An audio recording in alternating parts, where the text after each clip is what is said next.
ਅਗਲੀ ਗੱਲ ਕਰੀਏ ਸ੍ਰੀ ਅੰਮ੍ਰਿਤਸਰ ਸਾਹਿਬ ਦੀ ਸਾਕਾ ਨੀਲਾ ਤਾਰਾ ਦੀ ਬਰਸੀ ਦੇ ਮੌਕੇ ਜੀ ਅੰਮ੍ਰਿਤਸਰ ਨੂੰ ਪੂਰੇ ਸ਼ਹਿਰ ਨੂੰ ਪੁਲਿਸ ਛਾਉਣੀ ਦੇ ਵਿੱਚ ਤਬਦੀਲ ਕਰ ਦਿੱਤਾ ਗਿਆ ਜੀ। ਪ੍ਰਵੀਨ ਜੀ, ਜੂਨ 1984 ਜੀ।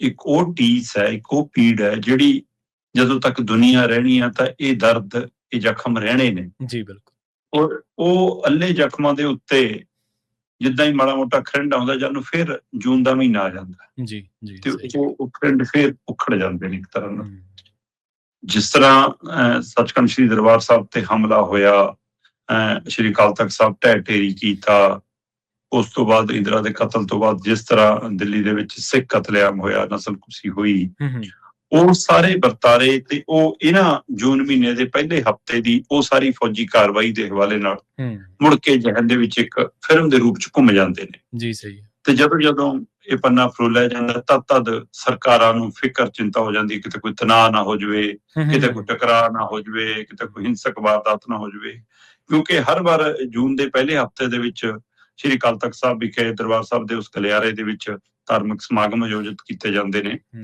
ਤੇ ਸ੍ਰੀ ਅਖੰਡ ਪਾਠ ਸਾਹਿਬ ਦੇ ਪਾਠ ਰੱਖੇ ਜਾਂਦੇ ਨੇ, ਭੋਗ ਪਾਏ ਜਾਂਦੇ ਨੇ, ਕੀਰਤਨ ਦੀਵਾਨ ਸਜਾਏ ਜਾਂਦੇ ਨੇ ਤੇ ਵੱਡੀ ਗਿਣਤੀ ਚ ਸੰਗਤ ਪਹੁੰਚਦੀ ਹੈ। ਉਹਦੇ ਵਿੱਚ ਅਕਸਰ ਆਪਾਂ ਕਈ ਵਾਰ ਦੇਖਿਆ ਮਾਨਦਲ ਹੋਰਾਂ ਦੇ ਟਕਰਾਅ ਦੇ ਪਹਿਲੂ ਵੀ ਉੱਭਰਦੇ ਨੇ, ਬਹੁਤ ਕੁਝ ਹੁੰਦਾ ਤੇ ਜੋ ਕੁਝ ਉਸ ਸਮੇਂ ਨੁਕਸਾਨਿਆ ਗਿਆ, ਜਾਨੀ ਮਾਲੀ ਨੁਕਸਾਨ ਸੰਗਤ ਦਾ ਵੀ, ਕੌਮ ਦਾ ਵੀ, ਫਿਰ ਫੌਜ ਤੇ ਖੜਕੂ ਦਾ ਟਕਰਾਅ ਦੇ ਹਵਾਲੇ ਨਾਲ ਵੀ, ਸੋ ਉਹ ਸਾਰੇ ਦੇ ਇਲਾਵਾ ਜਿਹੜਾ ਸਾਡਾ ਮਤਲਬ ਕਿ ਆਪਾਂ ਕਹਿ ਸਕਦੇ ਹਾਂ ਸਾਡੀ ਜੀਵਨ ਭਰ ਦੀ ਕਮਾਈ ਸੀ ਜੋ ਲਾਇਬ੍ਰੇਰੀ ਚੋਂ ਲਿਜਾਇਆ ਗਿਆ, ਚਾਹੇ ਉਹ ਗੁਰੂ ਗ੍ਰੰਥ ਸਾਹਿਬ ਜੀ ਦੇ ਸਰੂਪ ਹੋਣ, ਚਾਹੇ ਉਹ ਇਤਿਹਾਸਕ ਕਿਤਾਬਾਂ ਹੋਣ, ਉਹ ਗ੍ਰੰਥ ਹੋਣ, ਉਹ ਕਿੰਨਾ ਕੁਛ ਜਿਹੜਾ ਅਜੇ ਤੱਕ ਵੀ ਸਹੀ ਰੂਪ ਦੇ ਵਿੱਚ ਪੂਰਨ ਨਹੀਂ ਮਿਲਿਆ ਕਿ ਹੈ ਵੀ ਨਹੀਂ ਵੀ ਕੀ ਹੋ ਗਿਆ ਕੀ ਨਹੀਂ, ਉਹ ਬਹੁਤ ਕੁਛ ਹੈ।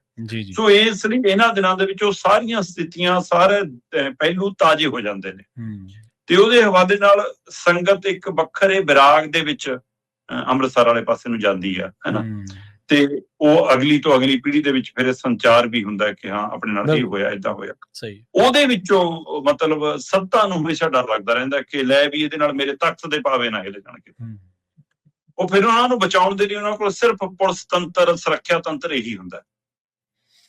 ਜਦੋਂ ਕਿ ਮਤਲਬ 47 ਵਾਲਾ ਆਪਾਂ ਕਿੰਨੀ ਵਾਰ ਜ਼ਿਕਰ ਕਰਦੇ ਹਾਂ ਕਿ 47 ਵਾਲੀ ਵੱਢ ਟੁੱਕ ਦਾ ਅੱਜ ਤੱਕ ਪੀੜ ਮਹਿਸੂਸ ਕਰਦੀਆਂ ਨੇ ਹੁਣ ਵਾਲੀਆਂ ਪੀੜ੍ਹੀਆਂ ਜਿਨ੍ਹਾਂ ਨੇ ਉਹ ਨਹੀਂ ਵੀ ਕੀਤਾ, ਹੈ ਨਾ।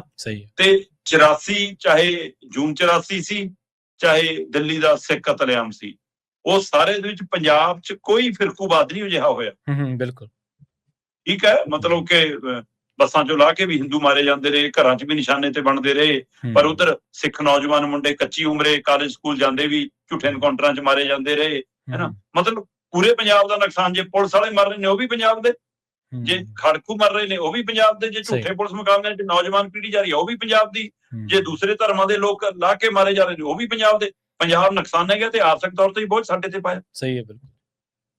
ਪਰ ਕਿਤੇ ਵੀ ਦੱਸ ਦੋ ਕਿ ਹਾਂ ਆਪਸ ਚ ਭਾਈਚਾਰਕ ਕਿਤੇ ਤੜੇੜ ਪਈ ਹੋਵੇ।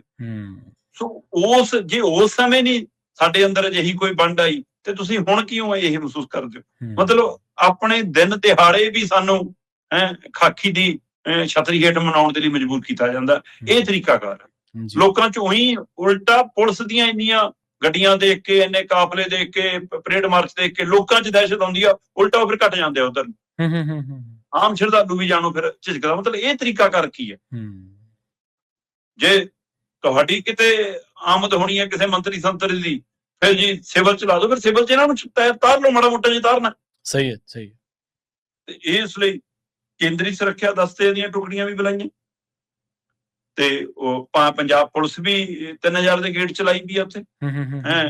ਕਮਿਸ਼ਨਰ ਗੁਰਪ੍ਰੀਤ ਭੁੱਲਰ ਕਹਿੰਦੇ ਅਸੀਂ SGPC ਨਾਲ ਸੰਪਰਕ 'ਚ ਮੀਟਿੰਗਾਂ ਹੋ ਗਈਆਂ, ਉਹ ਤੋਂ ਬਾਅਦ ਅਸੀਂ ਸਾਰੀ ਕਾਰਵਾਈ ਕੀਤੀ ਹੈ। ਠੀਕ ਹੈ ਜੀ। ਅਸਲ 'ਚ ਹੁਣ 6 ਜੂਨ ਤੱਕ ਅੰਮ੍ਰਿਤਸਰ ਪੁਲਿਸ ਛਾਉਣੀ 'ਚ ਤਬਦੀਲ ਰਹੂਗਾ।